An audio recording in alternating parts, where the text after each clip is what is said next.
Que a paz do nosso Senhor Jesus Cristo esteja em nossos corações. E hoje vamos estudar o capítulo 2 do livro Obreiros da Vida Eterna. E esse capítulo 2, no Santuário da Bênção, vai nos ensinar a importância do tempo em nossas vidas. E a importância do verbo, a importância do falar, a importância do pensar. Então vamos ao texto. Na véspera da partida, o assistente Jerônimo conduziu-nos ao Santuário da Bênção, situado na zona dedicada aos serviços de auxílio, onde, segundo nos esclareceu, que receberíamos a palavra de mentores iluminados, habitantes de regiões mais puras e mais felizes que a nossa.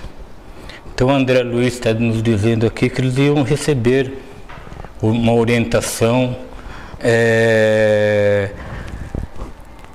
para que o trabalho que eles iam realizar seria um trabalho mais dedicado, com mais competência, que eles vão receber orientação dos nossos irmãos, que às vezes, trazendo para o nosso aprendizado, às vezes só a boa vontade não é o bastante, né? A gente tem que se preparar, a gente tem que exercitar o nosso trabalho, nos preparando, não só materialmente, mas mentalmente, né? E assim a gente vai ficar mais qualificado para o trabalho. E o orientador não desejava partir sem uma oração no santuário, o que fazia habitualmente antes de entregar-se aos trabalhos de assistência sob a direção dele. Então veja, olha a orientação dele. Nós temos o costume de fazer orações para deitar e para levantar. E qual é a orientação que nós estamos recebendo? Que tudo na vida, tudo, no trabalho, no passeio, a gente deve pedir orientação, né? Fazer uma oração, falar, meu Deus, faça que meu trabalho seja que aconteça da melhor maneira possível. O meu passeio, né? Então, tudo na nossa vida, a gente tem que criar um hábito de fazer oração para tudo, né? Para todos os momentos da nossa vida. É o que ele está dizendo aqui. Antes de eles começarem o trabalho, eles vão lá no santuário, fazem uma prece, vão receber uma orientação, né? É o que está acontecendo aqui. À tardezinha, pondo em virtude do programa delineado, encontrava-nos todos em vastíssimo salão, singularmente disposto, onde grandes aparelhos elétricos se destacavam ao fundo, atraindo-nos a atenção. Sobre esses aparelhos a gente vai falar um pouquinho mais para frente. E a reduzida assembleia era seleta e distinta. A administração da casa não recebia mais do que 20 expedicionários de cada vez. Em razão do preceito, apenas 3 grupos de socorro, prestes a partir a caminho das regiões inferiores. Aproveitam a oportunidade. O conjunto de 12, presidido por uma irmã de porte venerável, de nome Semprônia, que se consagraria ao amparo dos asilos de crianças desprotegidas. O grupo chefiado por Nicanor, o assistente muito culto e digno, que se dedicaria por algum tempo à colaboração nas tarefas de assistência aos loucos de antigos hospícios. E nós outros, os companheiros encarregados de auxiliar alguns amigos em processo de desencarnação, perfazíamos o total de 20 entidades. Olha, eles estavam num ambiente grande, num ambiente enorme. Mas não só por isso eles iam encher lá, colocar muita gente para trabalhar. Eles iam colocar 20 pessoas por vez, 20 entidades por vez, e eles receberiam todas as informações necessárias. Então, veja só a organização. Eles não tumultuam, eles iam no ponto certo.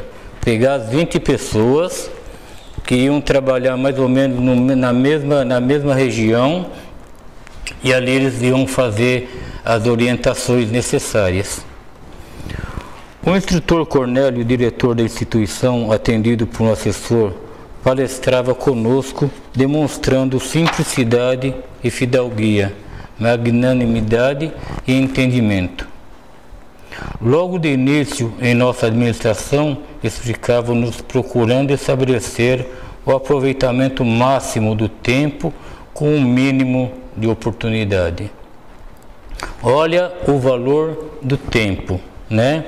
Que para nós às vezes passa despercebido.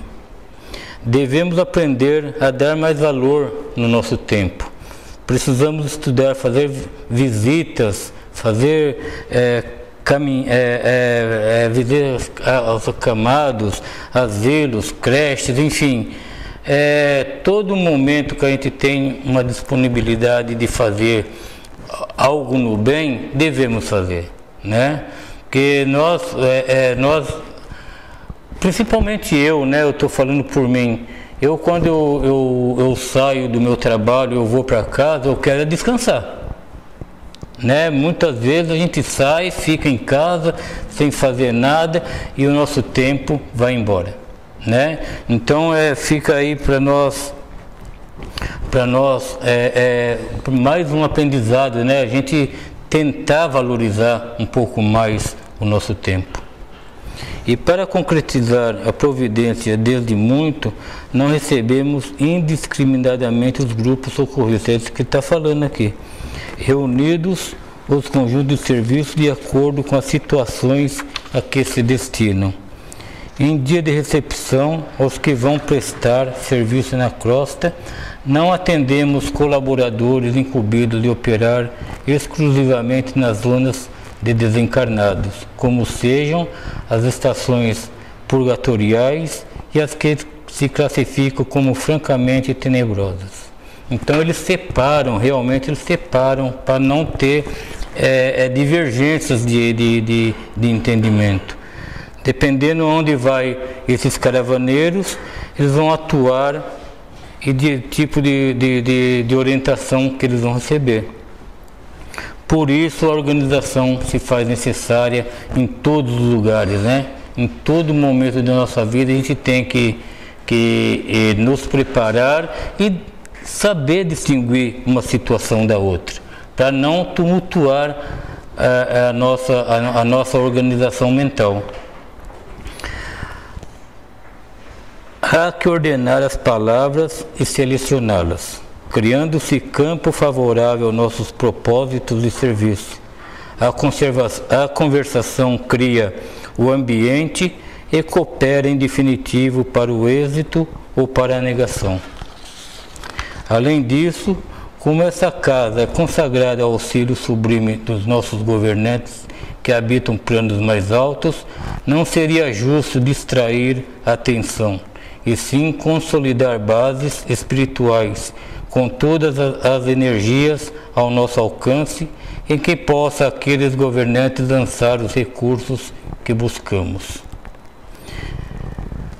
Então, o tempo, mais uma vez eles estão falando dessa importância, que a postura dos nossos pensamentos, a postura das nossas conversações, se a gente está num ambiente onde requer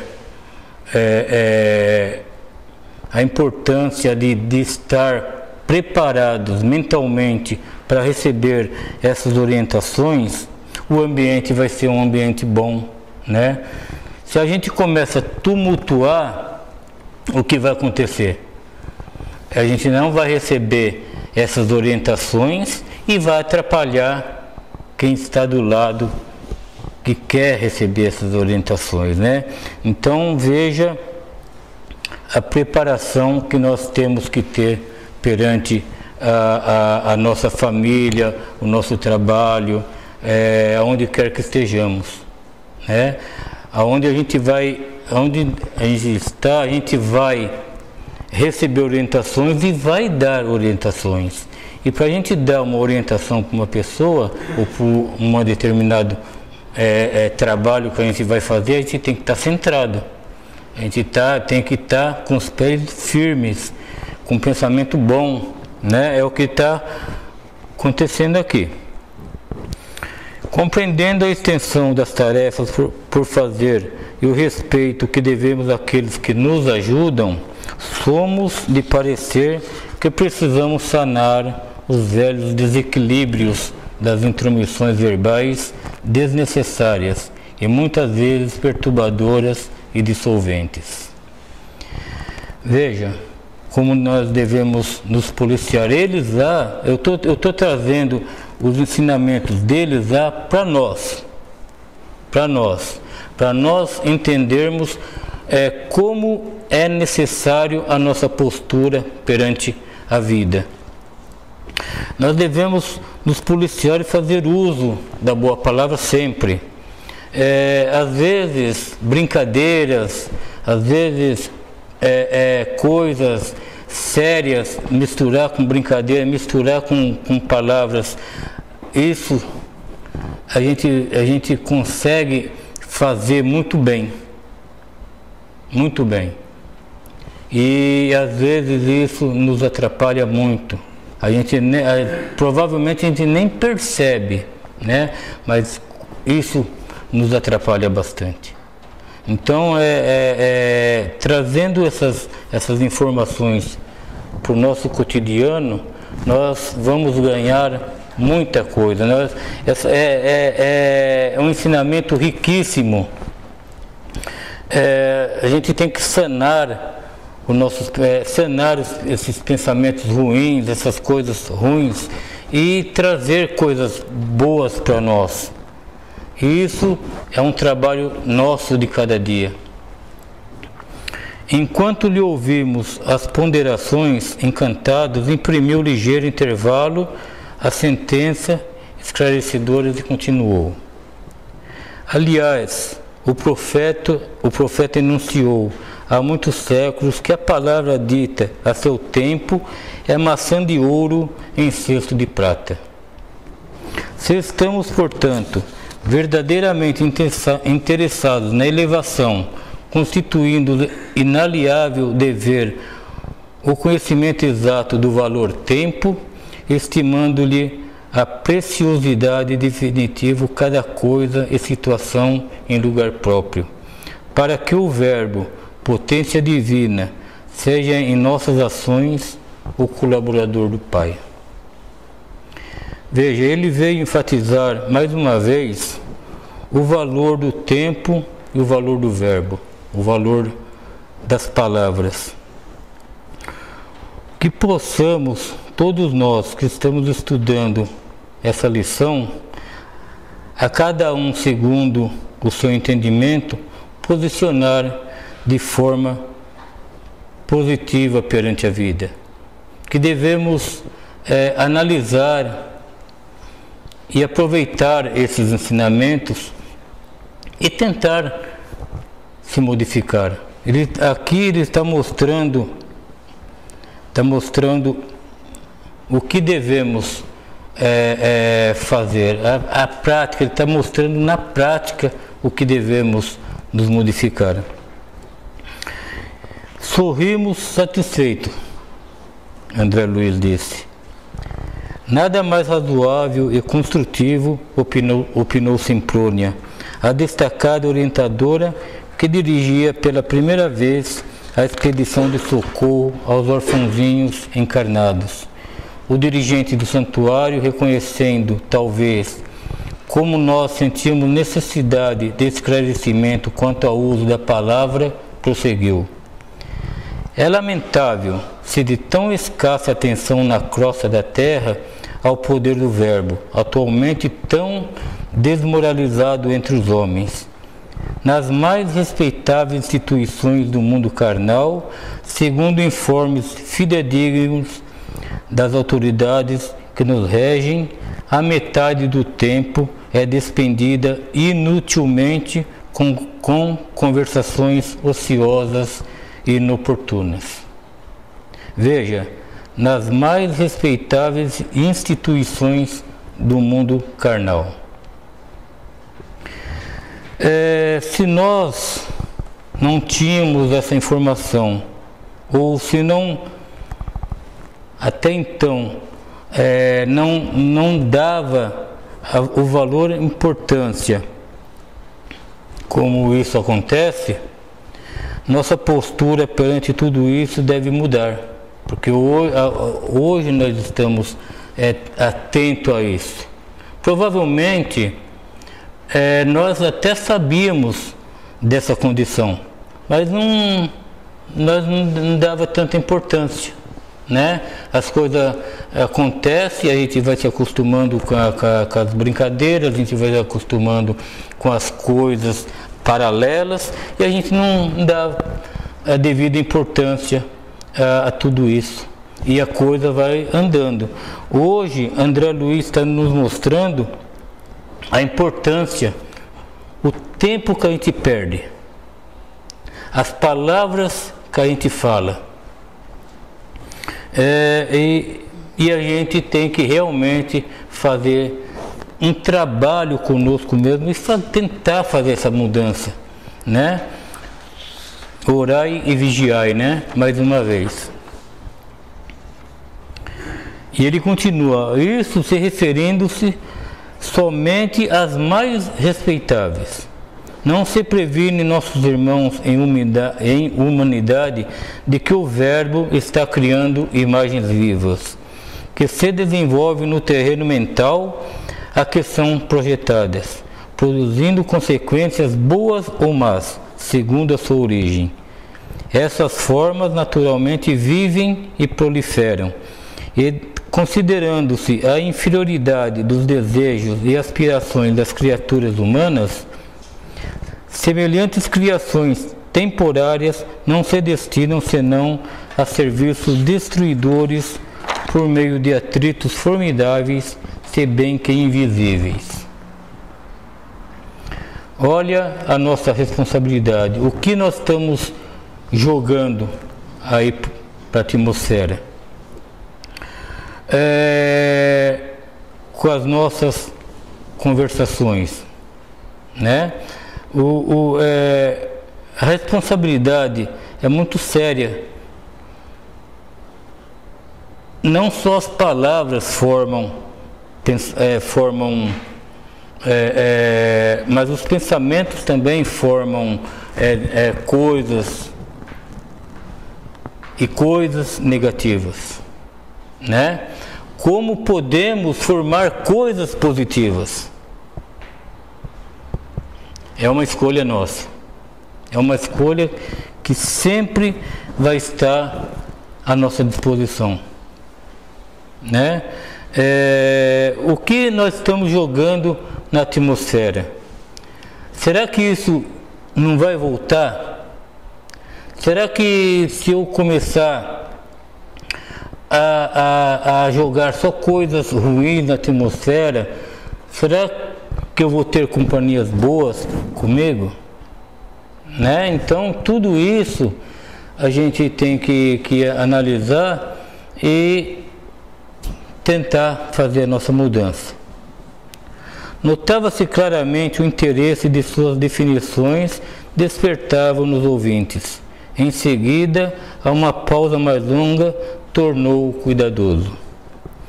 Toda conversação prepara acontecimentos de conformidade com sua natureza, dentro das leis vibratórias que nos circundam por todos os lados. É uma força indireta de estranho e vigoroso poder, induzido sempre aos objetivos velados de quem lhe assume a direção intencional.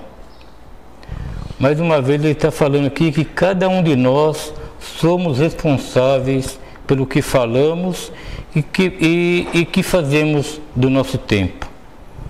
E vamos nos preparar, né? Vamos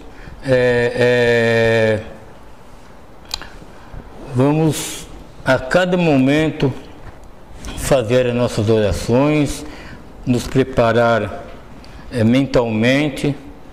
E isso é um condicionamento que nós temos que ter gradativo. É uma coisa que no futuro vai ser uma coisa tão normal na nossa vida que nós não precisamos mais nos esforçar, né?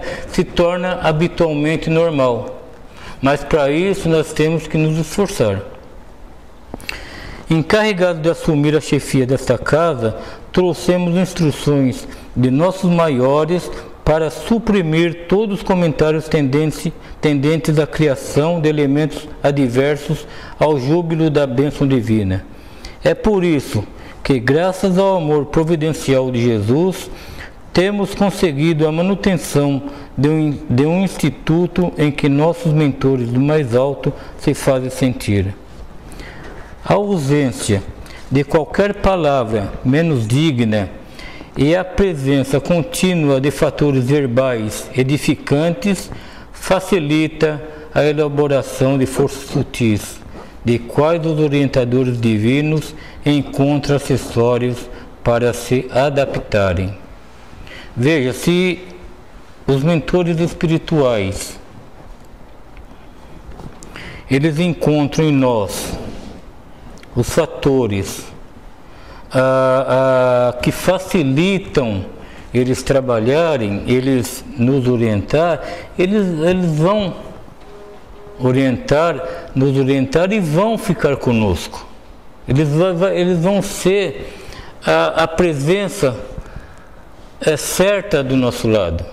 Nós só temos a ganhar nessa mudança, nessa mudança da nossa, nesse direcionamento da nossa vida.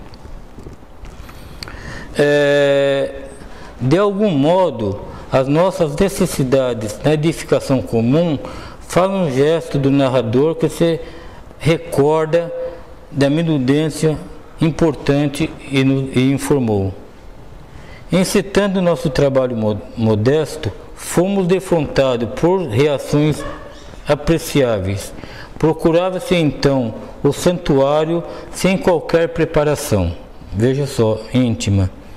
Nossos amigos prosseguiam repetindo o cenário da crosta em que os devotos procuram os templos como os negociantes buscam o mercado. Devíamos administrar dons espirituais como quem dirige um armazém de vantagens fáceis ao personalismo inferior. Desde o primeiro dia, porém, amparados na delegação de competência que nos foi concedida, golpeamos fundo o velho hábito. Olha, veja, eles tiveram esse problema lá, né? Nós, como encarnados, temos esse problema, eles, como desencarnados, tinham esse problema lá e foi sanado. Durante alguns dias gastamos tempo ensinando a reverência devida ao Senhor, a necessidade da limpeza interna do pensamento e a abolição do feio costume de tentar o suborno da divindade com falaciosas promessas. E quando sentimos conscienciosamente que as lições estavam findas, iniciamos a aplicação de medidas retificadoras. Registros vibratórios foram instalados, assinalando a natureza das palavras em movimento. Desde aí foi muito fácil identificar os infratores e barrar a entrada na Câmara da Iluminação, onde realizamos nossas preces. Aqueles aparelhos que foi colocado, que André Luiz nos disse, aquela aparelhagem toda que tinha no salão, era justamente é um detector, né? Se entra uma pessoa, uma entidade que não está preparada, ele vai ser barrado, né? Olha que a importância da preparação. Aqui também, dependendo aonde a gente vai, se a gente não tem a conduta digna, nós vamos ser barrados também, né? Então depende de nós para tudo, depende de nós nos situarmos na vida, né? Eles também tiveram as suas dificuldades, mas sanaram os problemas deles. E nós também temos que sanar os nossos problemas, a nossa convivência, né? Os nossos pensamentos, nossa palavra, a nossa conduta. Observando talvez que alguns de nós faziam certas considerações mentais, observou sorridente. Cremos desnecessária qualquer alusão ao imperativo dos pensamentos limpos. Quem busca uma casa especializada em abençoar, não pode hospedar ideias de ódio ou maldição. Compreendemos prontamente a finalidade do ensino indireto e delicado e calamo-nos, prevenido quanto à necessidade de resguardar a mente contra as velhas sugestões do mal. Então, André Luiz nos traz essa riqueza de ensinamento. Nós sempre ouvimos que temos que fazer a nossa reforma íntima, que orar e vigiar. Temos várias instruções sobre isso e às vezes passa despercebido, às vezes passa e a gente não dá a devida importância. Hoje, com essa lição, nós temos mais uma ferramenta para conseguir ir nos modificando perante a vida.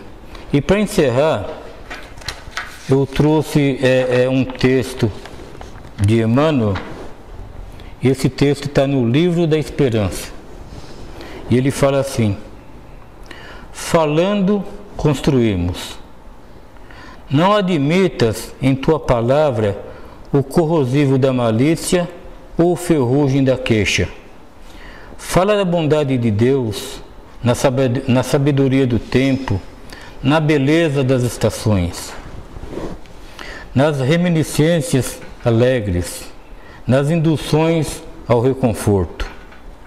Nos lances difíceis, procura destacar os ângulos capazes de inspirar encorajamento e esperança.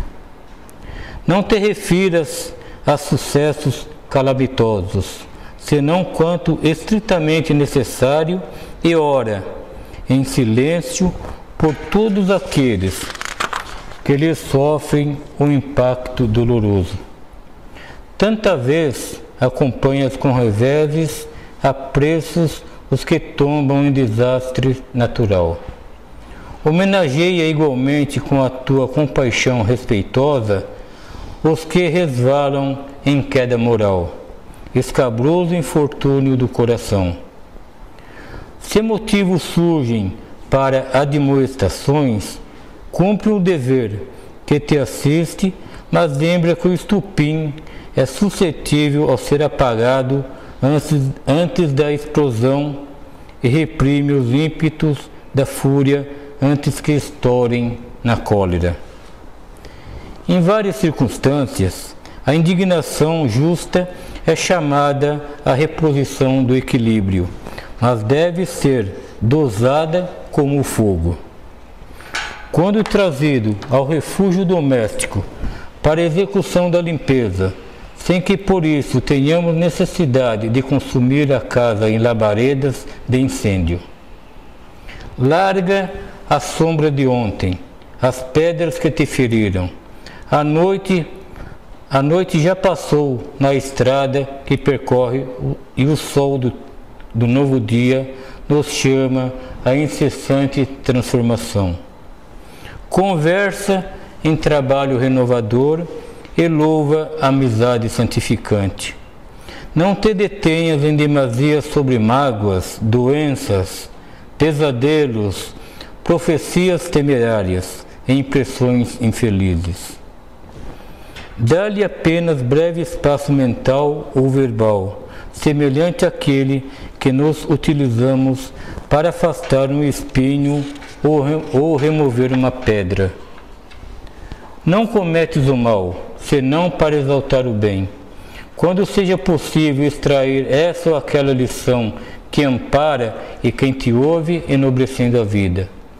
Junto do desespero, providencia o consolo sem a pretensão de ensinar e reteando com a penúria, menciona a riqueza que a bondade divina espalha e mancheias. Em benefício de todas as criaturas, sem desconsiderar a dor dos que choram. Ilumina a palavra.